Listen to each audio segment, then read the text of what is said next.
Catus Maximus here, a little late to this one. This is a Panasonic, what is this? This is the EY503, so this is the same as the Milwaukee NiCad cordless screwdrivers. These, and especially the Milwaukee counterparts, were, one, pretty expensive. They were over $100 back in the 90s.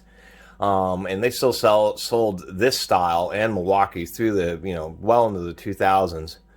They've all been modernized. Panasonic still makes folding style electric screwdrivers, but they're of course lithium ion and much more modern. But the Milwaukee ones, and to a lesser and more rare degree these Panasonic version, were really some of the best electric screwdrivers that you could get back then. They were a 2.4 volt. The battery, surprisingly enough, still works on this one. Has a lockout so you don't accidentally hit the switch. And all it is, 200 RPM in low, and it actually had a 2-speed gearbox, so 400 RPM in high. So that made things a little handier because you could run screws in pretty quickly. And then they had an adjustable clutch, just like on cordless drills. Of course, the folding with a pretty stiff detent, I did like that. And the charger even looks like the Milwaukee's, even with a little bit holder built into the charger. Although the difference between the Milwaukee's is Panasonic had this area where you could wrap the cord around the charger. Anyway, these things are pretty neat, but they're just underpowered. Like even this little Skill IXO, which is a little lithium ion, this thing has way more power. And actually, let's just take a look at that here. And then I'll do a quick teardown. Anyway, that was just another point of the video. If you're running these old Panasonic or Milwaukee's for super cheap, 10 bucks or something, and the battery does take a charge, they are pretty neat little screwdrivers. They just aren't particularly powerful. We'll go and get a bit in here. And I already have holes that I've already run screws into because neither one of these is going to drive a deck screw. We're just going to see how far it can drive it. Not magnetic, there we go. It's not really designed for 1-inch bits, but we have just enough sticking out to get into this screw and try this out in low gear, Maximus clutch.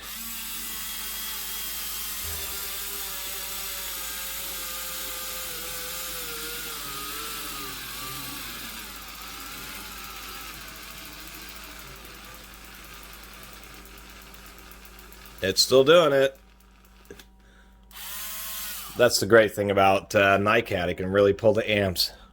Almost got it down. That's already in a hole that the screw's been driven into, which is kind of hilarious.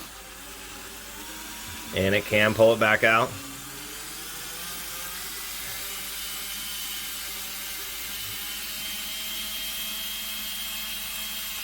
Super slow. That's probably the other big deal issue. Just for comparison's sake, just to show the difference of the skill, we'll put it in this other hole. Since this one's been run through a couple of times, might be a little bit less fair.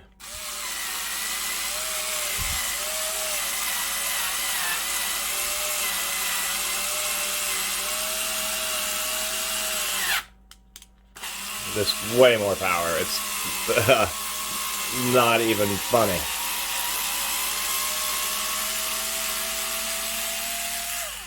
So anyway, that's the deal with this little screwdriver. They were pretty darn cool, but when you get into more modern stuff today, man, it's surprising how low the performance really is. And so some people may want to see how this is torn down. It's super simple. What you have to do is always remove the battery, pull out this screw in the handle first,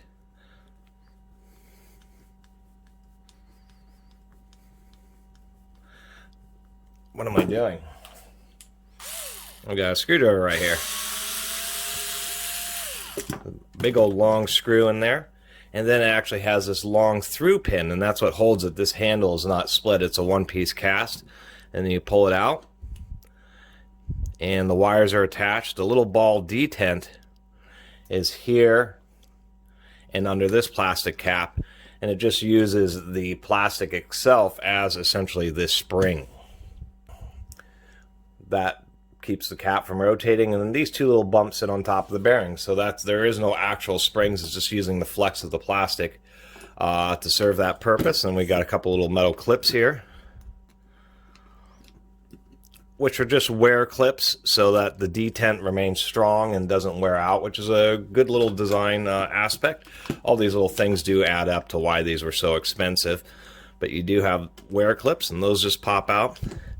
And now we have just the body. And on these, the body is held. There are 2 screws on each side that are get the right screwdriver, that are cross-screwed into the gearbox itself. And that's how the 2 case halves are held together. So if we just pop out both of these screws,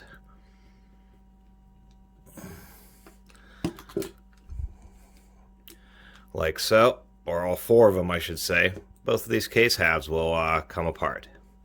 Actually, you don't have to pull off all 4 screws. You can just do 2 if you want to pull off one side. But we're going to tear down this whole thing, and voila. Nice and greasy inside there. One of the reasons these did last a long time. And then if we just do this, this is the, oh, I forgot to mention that when you did fold it, there's this little plastic card. So when you fold it outwards, let me get this realigned in there. So when you're folding this, this pushes inwards, but when you fold it out, it covers up the wires. And so that was also a nice little touch.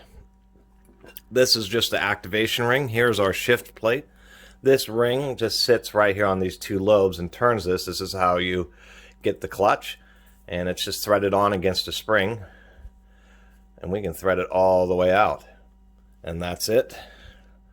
There's our clutch spring. We only have 3 clutch balls because the spring is pressing against each one of those pegs.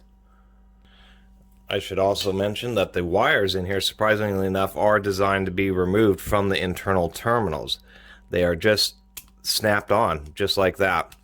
And they kind of pop off like a little Lego. And you can just pop off the back cover. And then there's our little connectors. These are pretty neat little design, the way these connectors just pinch on. I think that's a pretty neat idea for serviceability. We can already see our clutch parts are starting to fall out here. Got a little more zoom going on there. We'll pull out the rest of these clutch parts. There's a little rod and then a ball that sits on top. We do have a snap ring here,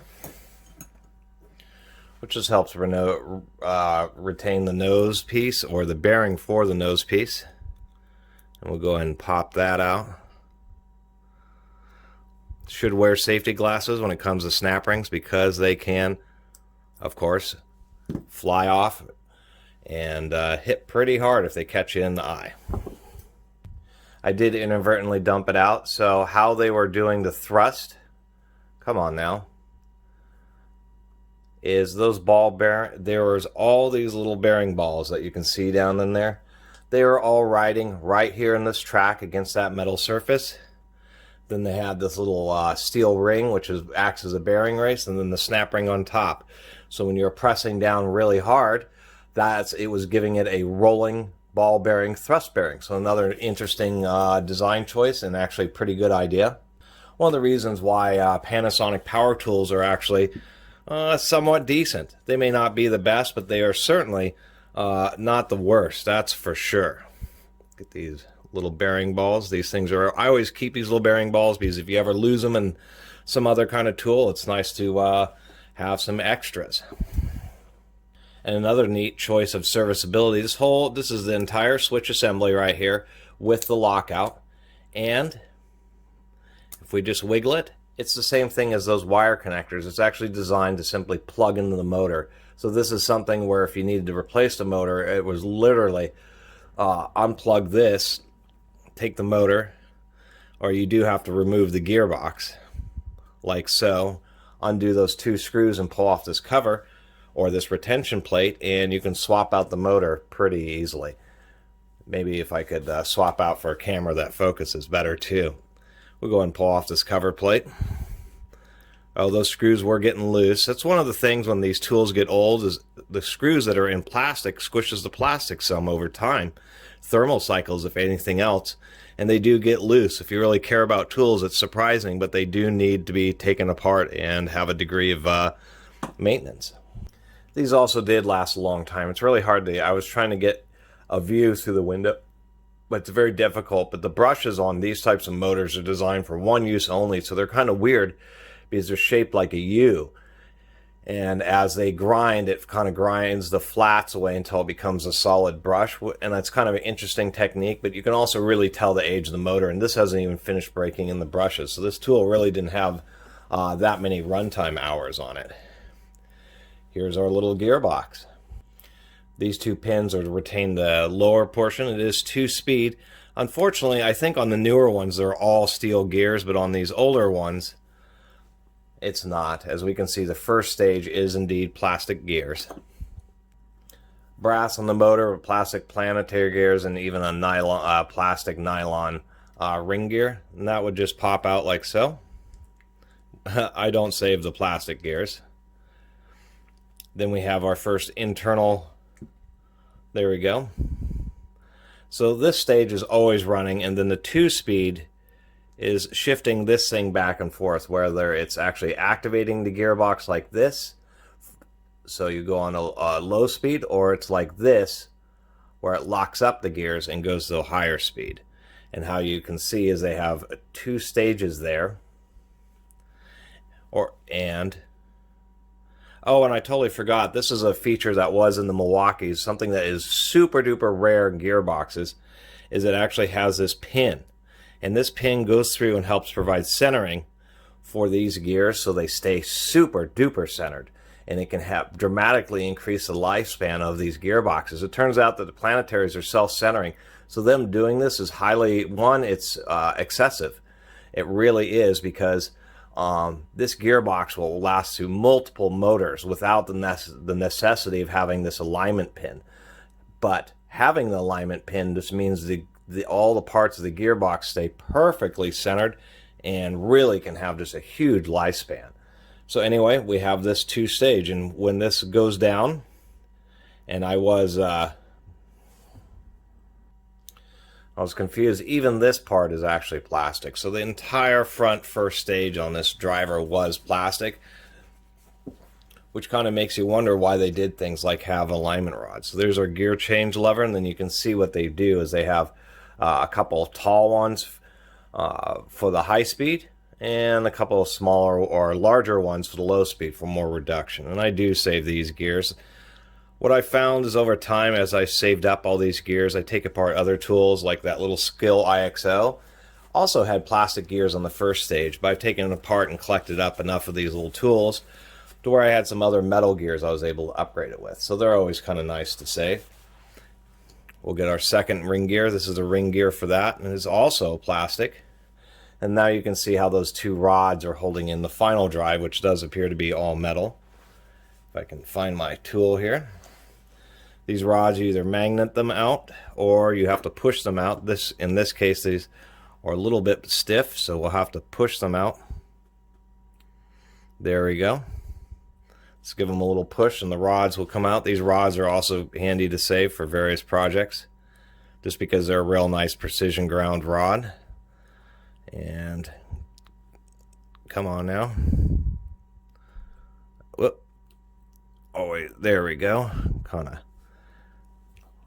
fiddle with that for a minute.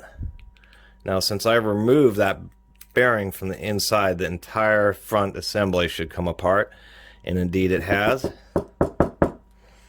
There is another washer, which is the back side of the bearing race.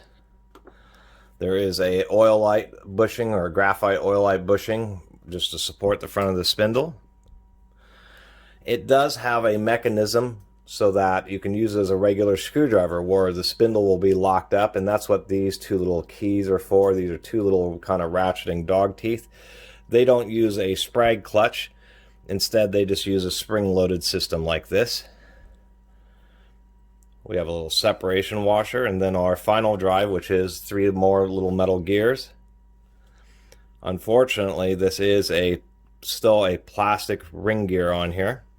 And this is interesting on how it is assembled.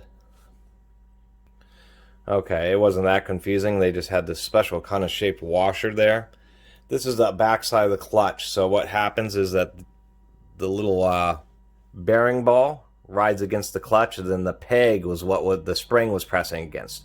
So as it sits harder against that surface, it makes it take more force to get above over these humps. And that's how these clutches work, and that's why you feel the vibration on mechanical clutches, because it's each one of these little springs bumping over that when you're doing the clutch action. We pop this, see if we can't pop this little ring off. Just make sure we get this into every last possible little part. And that thing's actually on there. Alright, I got this little guy popped off. It's actually tightly fit, so it's designed as to be a press fit on there, just so it doesn't rattle around. And there's the spindle. That's all there is. There's the little detent, the ball detent, and the little retaining clip, the little dog teeth, and it's all just one piece. It almost looks like it's centered, but I don't think so. I think it actually is machined. And that's all the parts in there. So if anybody has one of these old ones and wants to know how to take it apart, there you go. I'll pop open the charger here. Got the 3 screws out. I should mention the charger was made back then. The charger is made in Taiwan, and both the tool and the battery were made in Japan, actually. We'll get this thing apart here. There we go. There's the bottom. We did have apparently a spider or something in there, and this is just what's inside a classic NiCad charging. Get these terminals out of here and see if we can't just lift the whole mess out of the housing here. Oh, I see. This actually slides in from the side. There's our housing. And there's our charging unit. A super simple charging unit. Ultimately simple. It's a transformer base, not switching. There's only 2 diodes instead of 4, which means it's converting the AC, instead of converting the AC signal like this into a series of humps, which is what a bridge rectifier does, and then capacitors smooth out the humps. This only has 2 diodes. So what it's doing is, instead of making the humps, it's converting one hump, the top part, the positive part of the AC, and then it just cuts off the bottom part. So it's a hump and then a space, a hump and then a space. So this would be known as a linear pulse charger. It does have a 3rd wire, and I believe all this is doing is going through, is set up to go through the power transistor here. So when the temperature gets too high, the power transistor will cut off delivery of the energy. But you can see there's just hardly any components to this. If this charger ever failed, it'd be pretty easy to determine what's going on. Worst part is that you have a set of Zener diodes in here. Zener diodes are one-way valves for electricity. Zener diodes are like one-way valves, but they have a certain pressure rating where you need a certain amount of voltage before it will go through, and so that's why they are used. They actually use quite a few. They use blue and red Zeners on this, so that's kind of interesting. Transformer. Oh, I am incorrect. Heck, look at that. There are a couple of circuits, chips on the bottom. So this charger is a little smarter than I thought it was, and I'm a little less smarter than I thought I was. But still a pretty simple charger, and it's surprising even back then they were using surface mount components on a double-sided PCB. Anyway, that was my little review of this classic Panasonic screwdriver. There were just that and the Milwaukee. There just is hardly any videos about those tools at all, much less a teardown of them. So kind of wanted to do what I do on this channel, which is try to fill in the gaps on information on any tools. And anything that I find, and I just search on YouTube or Google and just don't find a lot of information, I see that as an opportunity to provide more information. Anyway, I really appreciate everybody who's been watching and subscribing. And if you haven't subscribed, please do. Until next time, Catus Maximus out.